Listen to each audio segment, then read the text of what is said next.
The Pelicans can replicate the Pacers' small market success story. I'll tell you what they need to do in today's episode of Locked On Pelicans. Let's go.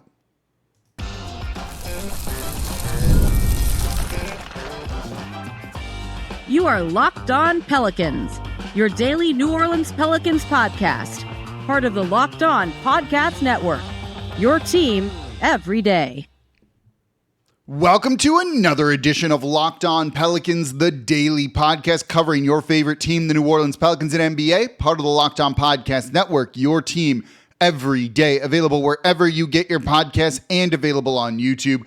I'm your host, Pelicans Insider, credential member of the media, Jake Madison, at NOLA Jake on Twitter, here with y'all on this Wednesday. And we're going to look at the Indiana Pacers in the conference finals for the second straight year and having a lot of success. And guess what? They're a small market team that does not pay the luxury tax. So let's look at that blueprint and what the Pelicans can do to emulate that, because truthfully, they're in a pretty good position to be able to do just that. And I'll explain it all in today's episode of Locked On Pelicans. And of course, thank you for making Locked On Pelicans your first listen today and every day. We're here Monday through Friday, the #1 Pelicans podcast, covering everything you want to know about this Pelicans team. So please subscribe wherever you get your podcasts and join over 11,000 Pelicans fans on YouTube as well. Let's do a live show on Wednesday night, Wednesday evening. That's when we'll do it. We'll talk draft. I'll answer your questions after. I will get it scheduled. It's just a bit of a hectic week here, but I do want to do a live show. Let's tentatively plan on Wednesday, but I want to look at the Indiana Pacers here in today's episode. So let's get into this because look, they're in the conference finals for the second straight season. They haven't paid the luxury tax since 2005, and they've had 12 playoff seasons since that period of time. Those are good success, right? Like, it's simple as that. We'd kill for something like that. They have years where it's 4 straight years of making the playoffs, 5 straight years of making the playoffs, including Eastern Conference Finals in there and what have you. That's a good thing. So let's go into how they got there, because there's two things in particular we really need to look at, and then how they play and why the Pelicans are closer than you think to that. So look, the biggest piece for the Indiana Pacers, right? It's Tyrese Haliburton, their starting point guard, who somehow, it's wild to me, somehow was voted by players the #1 most overrated player in the league. And if anything, I think he is very underrated. But they traded for him. They didn't draft him. They traded Domantas Sabonis basically for Tyrese Haliburton, right? At that period of time, the Pacers were stuck. They were not a contender, but they were not bad either, where you were bottoming out and getting a top 3 pick in back-to-back drafts or something like that. They were a mid-playoff team. Play-in tournament team was before the play-in tournament, all of that. And so essentially they were stuck. We did the show, are the Pelicans stuck?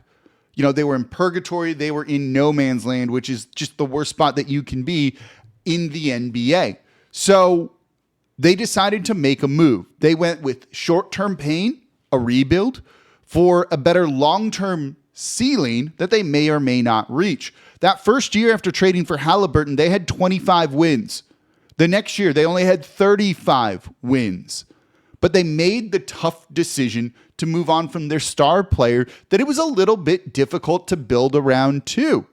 There was redundancy there with Miles Turner, their center, and Domantas Sabonis, the other center, and it makes it difficult to build around. Keep all these things in mind. And they viewed Tyrese Haliburton as an offensive engine. That's key to all of this, right? Getting that first foundational piece is the most important thing. And for this argument, you can read this 2 ways, right? This should say the Pelicans should trade Zion Williamson because it's not getting them where they want to go, and try and trade him for a young guy and maybe a pick, and find just the young guy you want that you think is attainable, that maybe doesn't have like the highest pedigree, wasn't a top 4 pick, something like that, and go and get that guy, even if it's just Zion for that young player, let's say, right? You know, I'll use an example that we used here, and while I don't think this is the guy, Scoot Henderson is an example of, you could probably go and get him for Zion Williamson and find a deal around that. Right? That's what you're looking to do here. OKC with Paul George identified Shai Gilgeous-Alexander, also wasn't quite that. Paul George was like, you're trading me to the Clippers, so they made it work. But when you identify that guy, you then have your foundational piece in place. So part of this is trade Zion for that foundational player. Follow the method of the Indiana Pacers. They were in probably a better position than the Pelicans are in now when they traded for Haliburton and decided to get rid of Domantas Sabonis. That was a good thing. Short-term pain for a better long-term ceiling. You saw what the cap on that Pacers team was with Sabonis as the best player. Wasn't where they wanted to be.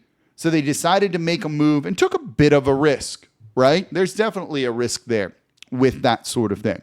But they identified, and we'll get to this in the third segment, Haliburton as the offensive engine that they could build around. So trade Zion, go find that guy. Alternatively, for the sake of this argument, let's talk about it, right? Say Zion is that player. He is that offensive engine that makes everything run. That's the centerpiece of it all, right? He easily can be that guy. He's got to stay healthy to do that, but he can be that guy. So the Indiana Pacers found that, and let's say, for the sake of argument here, the Pelicans have already found that in Zion Williamson too. That's the most important piece, and that's why when I say the Pelicans can replicate the Pacers' small market success story, if you have the key piece in place already, you're there, or you have the ability to try and move everything, move for him. So there you go when it comes down to it. Now, they also made another big move in getting Pascal Siakam, who has completely unleashed the team.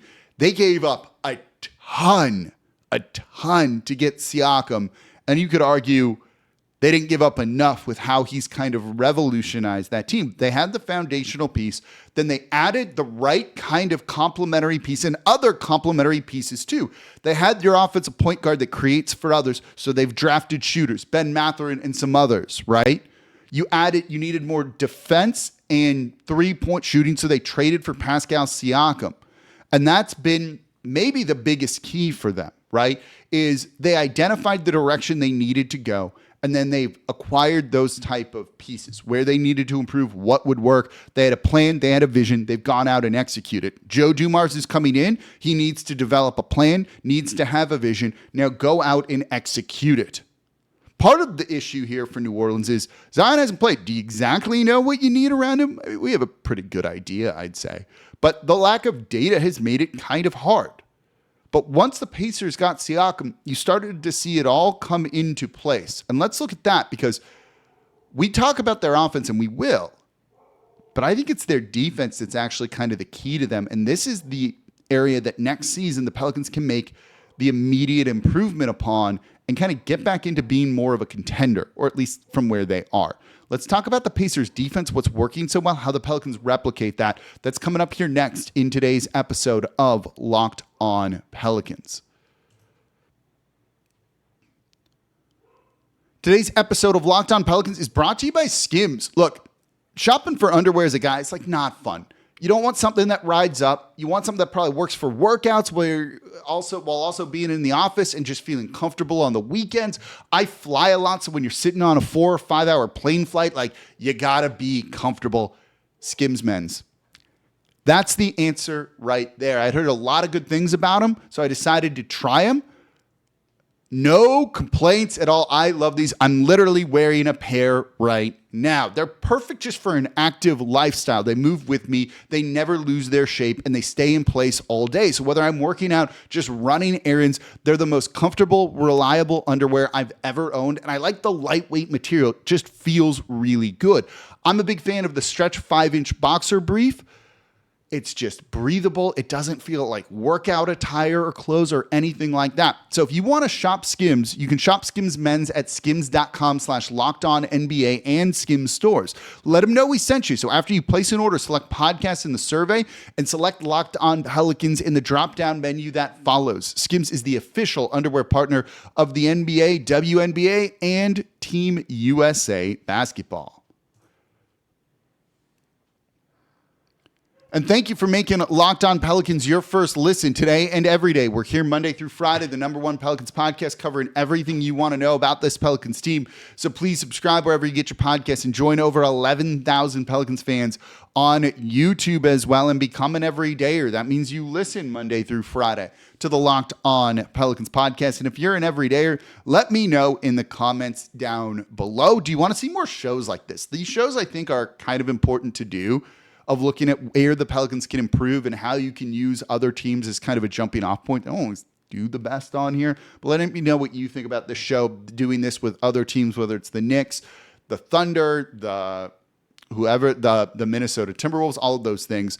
Let me know in the comments down below. For your second listen, we're going to get back to draft stuff tomorrow, and we're going to be using a Locked On NBA Big Board and their Big Board. NBA draft expert Rafael Barlow reacts to every workout, interview, and rumor leading up to the NBA draft. Find Locked On NBA Big Board on YouTube or wherever you listen to your podcasts. All right, let's keep talking about the Indiana Pacers here and the focus on defense. Let's say the Pelicans have the foundational piece in Zion Williamson. So that's number one thing out of the way here. The Indiana Pacers are known for their offense. But truthfully, I think their defense is what makes them so special this season. They were all offense, all gas, no brakes. They were fun to watch. They had fun games and all of that. But man, maybe you don't want to watch a 140 to 135 game every single night and you want to see people like actively trying on defense. So they went all in for Pascal Siakam, and they started to see steady improvement defensively. They jumped up immediately the first half season he was there.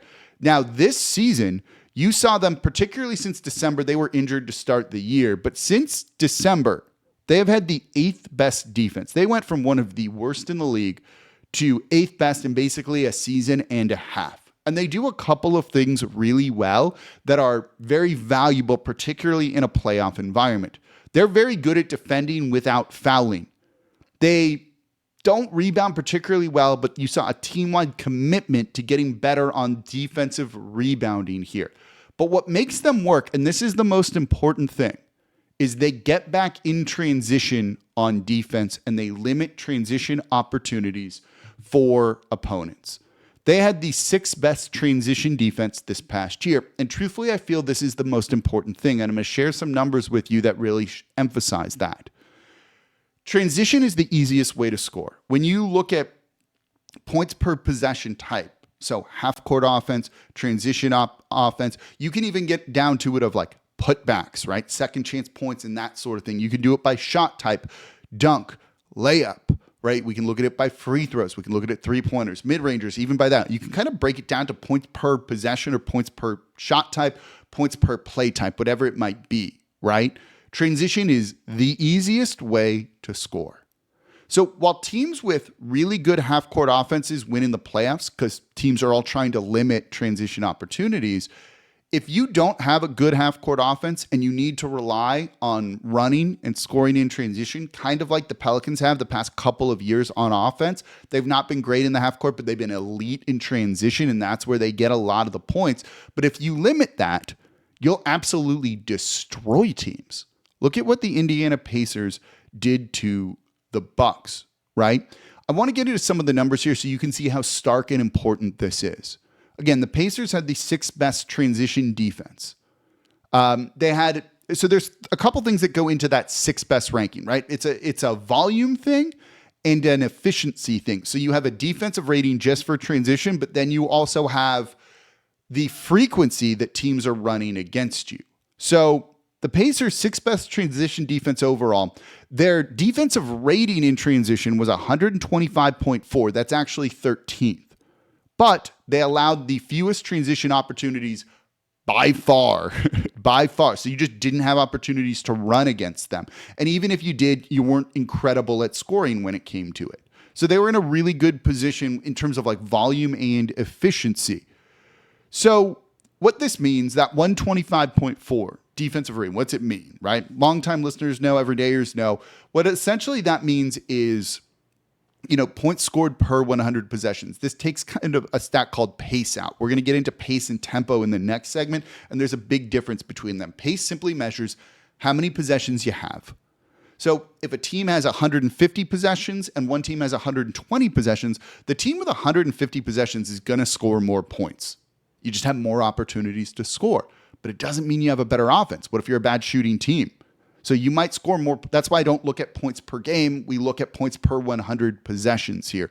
It equates everybody and kind of takes pace out and equalizes all of that. So you're actually doing an apples to apples comparison. Same thing for defensive rating. 125.4 defensive rating for the Pacers in transition, 13th in the league. But they allowed the fewest. So it gives them the 6th best transition defense, essentially. This is per cleaning the glass. Their 8th ranked defense. 8th ranked defense. So worse overall than just the pure transition defense, right? Their 8th ranked defense was 113.8 points allowed per 100 possessions. Think about that for a second. Their overall defense was worse, but the defensive rating was better. You want your defensive rating to be as low as possible, whereas you want your offensive rating to be as high as possible. There was a defensive rating of 113.8 overall. That's per 100 possessions. Transition defense was 125.4. That's basically like 12 more points per 100 possessions in transition is what they allowed then overall. But the defense was actually ranked higher in transition. Think about that, right? That's how well teams score in transition at the NBA level. If you want to be a good defense and really limit opponents and just throw their whole game plan off, get back on defense and in transition. Just hustle your butt back and don't allow transition opportunities. And when you watch the Pacers, when you watch them in these conference finals, watch off of misses and things like that on offense. They're all getting back. Now, you sacrifice some offensive rebounding opportunities with this, right? And the Pacers can do this a little bit better than, say, a team like the Pelicans or others can because they shoot a lot of threes. They play a lot on the perimeter. That has something to do with it. You know, one of the things so the Pelicans defense in transition this past year was literally last. Literally last. Now, there's something, I'm going to probably need to go to the next segment on this. I think it's that important. One of the things that goes into this is if you miss a layup, if you blow a layup, you're immediately gifting a transition opportunity to your opponent because, say, Zion drives, puts up a layup, gets knocked down or falls on the ground, or even just ends up like under the basket or even off of the court, like on the baseline. He's already out of the play, and now teams have a man advantage, and you can run that transition. You can run that fast break. The number one thing that's going to lead to transition opportunities for opponents is blown layups. But everyone needs to commit to this and get back. It costs energy, effort. You've got to do that sort of thing, but the Pacers are great at it. And so they limit transition opportunities so teams don't get easy points against their defense. Simple as that. Now, here's the good news about this. The Pelicans, not this year, but the 2 years prior when their defense ranked 7th both years, were very good. They were 8th best transition now 2 seasons ago. Then it was 6th the year before that. They've proven they can be a really good transition defense, and that immediately will make you a much better team. They can get back to this very quickly, very easily, in my opinion. That's an encouraging thing for having a bounce back kind of rebound year next season, playing defense like the Indiana Pacers does. Here's the other thing the Pacers do that I think is really effective. The Pacers pick up defenders at half court, in the backcourt. They basically play a full court press a lot. They do it twice as much as the next closest team. So this forces a lot of turnovers, which then gives you easy transition opportunities, right? And it just throws off opposing offenses. If you're picking up half court and you deny the primary ball handler the ball, teams need to run a secondary ball handler and you inbound the ball to somebody else. Well, if you blitz that guy again too, then all of a sudden maybe they're turning the ball over. You get the ball into the hands of another ball handler who's not as good as the primary ball handler. Chances for turnovers are going to go up. What it also does is it forces teams to work to get across half court. Now, they've burned more time off the shot clock to just get across half court. They've burned more energy to get across half court. And now they don't have as much time to set up their offense and do their offensive things that they maybe want to do. And they've expended energy. You see them the Indiana Pacers wear down opposing point guards. They're just tired. You got Jose Alvarado on the team that can do this. You've got Herb Jones that can do this. DeJounte Murray, when he's healthy, should be able to do this. This is absolutely a defensive model that the Indiana Pacers can, or that the Pelicans can follow from the Indiana Pacers. They can be a very good defense again next season by just doing some of these things. Now, they need the discipline, commitment to do all of that. And we have questions about some of the players when it comes to that sort of thing. But they can absolutely get back to being an elite defense a la the Indiana Pacers have next season. They had the players, the personnel, all of that thing to do it. It's encouraging watching a team that plays this way have this kind of success because the Pelicans have kind of done it. So now it comes down to offense. Let's talk about the Indiana Pacers' distinctive style on offense, why that works, and where that's going to probably, and how that's probably going to be the Pelicans' biggest challenge going into next season. I'm going to break it down. That's coming up here next in today's episode of Locked On Pelicans.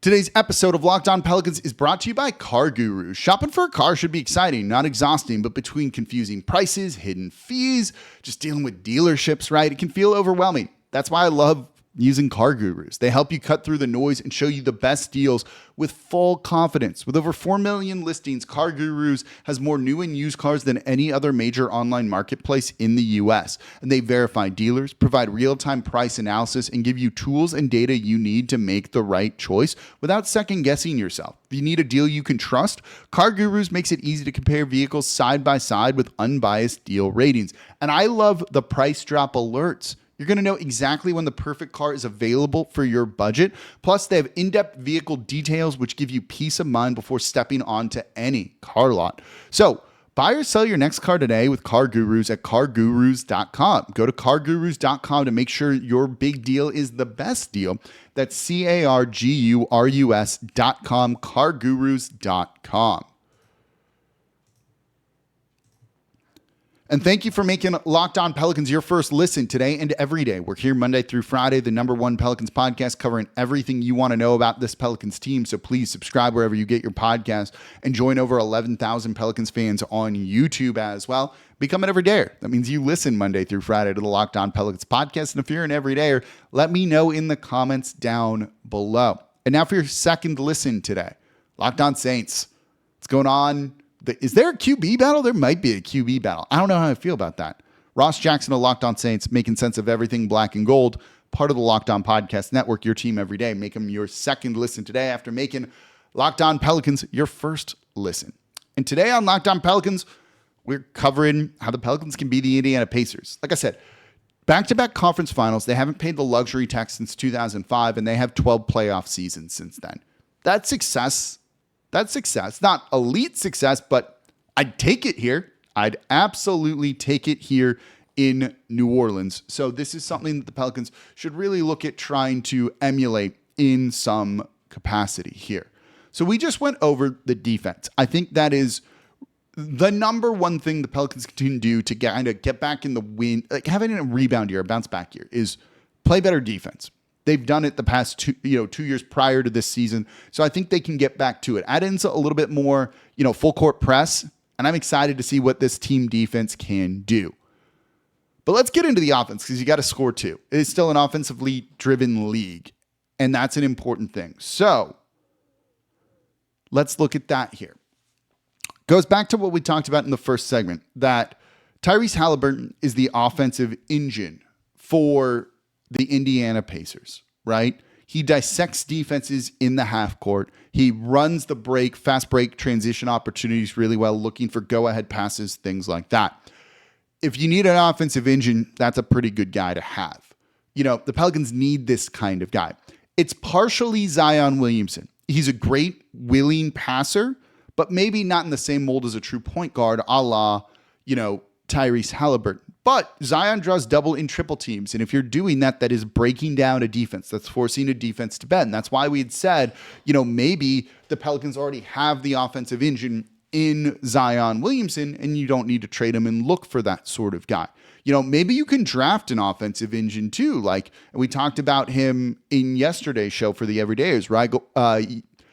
I'm trying to get these names completely correct here. Yegor Demim is one out of BYU, and then Jeremiah Fears out of Oklahoma. Really both look like they can be offensive engines in some capacity. Fears probably is more of a Tyrese Haliburton than Demeen is, but Demeen is definitely going to be a very elite passer, and the size there is exceptional here. You need that other guard that can kind of dissect a defense a little bit. The Pelicans hope they have that in DeJounte Murray, but he's just been injured, right? So we never got to really see if that was going to end up being the case here. But one thing I want to get into when you look at the Indiana Pacers here, right, is this actually comes from @HP Basketball on Twitter.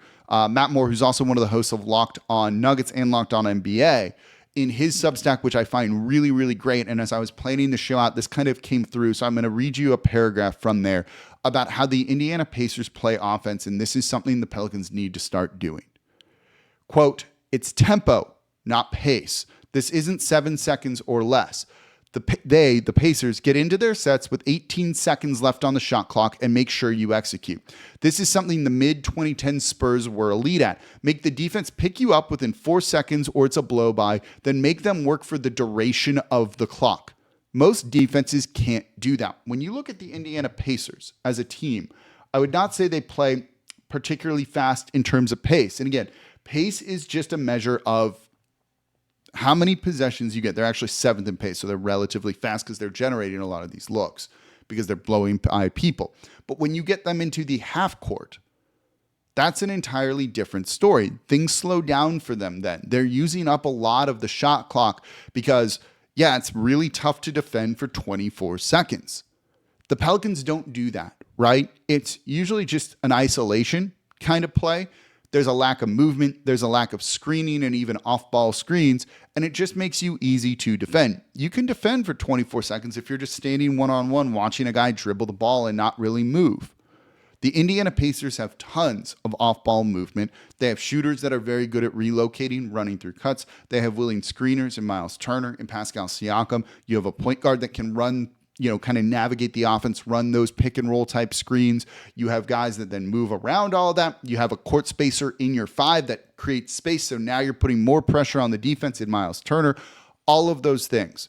While the Pelicans don't have the same personnel, there isn't as many shooters. Let's say they don't have a stretch 5 outside of Kelly Olynyk. You can still move more. And that's long been kind of the complaint about the New Orleans Pelicans here in their offense, is that it's just very stagnant all the time. The Pelicans coaching staff needs to look at Indiana and be like, how can we exert as much pressure as possible on the opposing defenses? You also need players that are well-conditioned to be able to do this, right? Is Zion Williamson just going to be darting all around, cutting all around? Let's be realistic. No. So you need the right kind of players to do this as well, and maybe the Pelicans are lacking in some of that. Goes back to maybe you need a different offensive engine if it's not going to be Zion Williamson. That's something that is, worth looking at and considering in all of this here. So it's interesting to see this Indiana team that seems really well put together, that has a distinctive offensive style, has the right guy to kind of be the engine behind all of that. The Pelicans are not in bad position to be able to do that as well. So they can definitely get better offensively, I think, particularly in the half court. They weren't bad in transition this year, 13th. Indiana, by the way, 5th. Indiana also was, where did that number just go? 7th when it came to frequency. That's why their pace is up. But tempo, how you're moving your set, what you're doing, and things like that is very interesting. How you're moving around, flying. Are you stagnant? It's a slow tempo. If you're moving, if there's a lot of cuts, if there's other things, that's getting in there, and that's really doing it. And that's something that the Pelicans definitely need more of. All of the things we've said today, outside of finding the offensive engine, and let's say they found it in Zion Williamson, but the defense getting back to where it needs to be is a very doable thing. The offense just needs some tweaks and buy-in from the players, commitment from the players, on the court to do the things, but also off the court to have their bodies ready for that as well. That's, I think, the more challenging part here. The potential to be good in terms of players, talent, and all those things, New Orleans has shown they can do a lot of the things that Indiana does. That's encouraging for them to be more competitive next year. If you're looking for positivity, that's it right there. Do you agree? Do you disagree? Let me know in the comments down below on YouTube. Maybe a guy they draft is going to be able to help with all of this as well. So that's going to do it for this episode of Locked On Pelicans. We'll try and do a live show on Wednesday night. So technically, depending on when you're listening to this, it would be tonight. So we'll try and do a live show on YouTube. I'll answer your questions after. We'll talk draft. All of those things should be a lot of fun. As always, I'm your host, Jake Madison, at NOLA Jake on Twitter. This is the Locked On Pelicans podcast, part of the Locked On Podcast Network, your team every day. See y'all next time.